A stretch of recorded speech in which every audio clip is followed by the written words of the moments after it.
I said earlier in this video that I've replaced my income, my W-2 income twice. So I'll just highlight those. And really where I want to get to is I think there are three phases of doing it. Mm-hmm. So earlier I said it took 15 years. So if you read my book, One Rental at a Time, you know that over 15 years, we built a real estate portfolio while working a full-time job that replaced our income and we rode off into the sunset.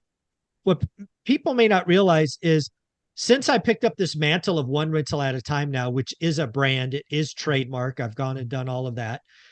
I've now had this brand replace my income again, right? The income I was Mm-hmm. making at my job has been replaced with book sales and YouTube and all these other things.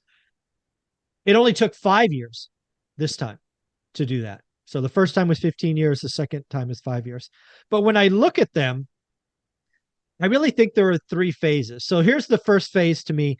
I think it takes 25% of whatever the duration is going to be is learning, and it's Mm-hmm. painful and it's I agree. slow and it's going to punch you in the mouth. It's going to test your commitment. It's going to suck. You're going to go forward and go backwards. It's going to be a grind. And again, for me on the 5 year track record, what people don't realize is for the first 12 months, I made $0. $0 in a Mm-hmm. thousand videos. I wrote a Same book, here. right? Yep. Zero. So, and I think that's where everybody quits. Nobody gets past phase one. What do you think of all that? I agree. And I think that reality of that setting in hits so hard because you immediately go from like the honeymoon phase, which is what I call it, like this Yeah. I excitement did that you it. get I'm from out. when I made the decision to make the change. You're pumped up, all the endorphins are running, you're really excited, and reality tends to set in very quickly. And I think you have to be prepared for that.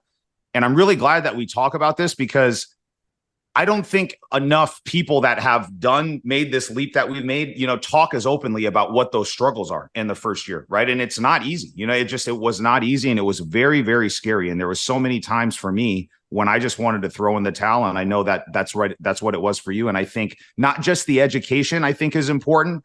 I think you need to layer a good accountability group or a network on top of that at the beginning. It's so Yeah. important that if you're doing the self-education, but then you go and you put yourself around the same people that you've been around that may or may not be supportive of whatever this dream is of yours, it's very easy for them to get you off track. So I think you can compound your efforts by, building a new accountability group, making some new friends, stuff that we talk about all the time, building out those relationships and the network to really support you at the beginning, because you're going to need it. Yeah.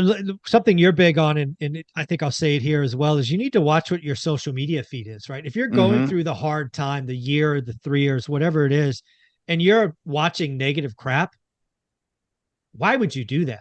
I mean, Mm-hmm. talk about poisoning the well and setting yourself up for failure. And by failure, I mean stopping, Yep. right? So Yep. that's phase one.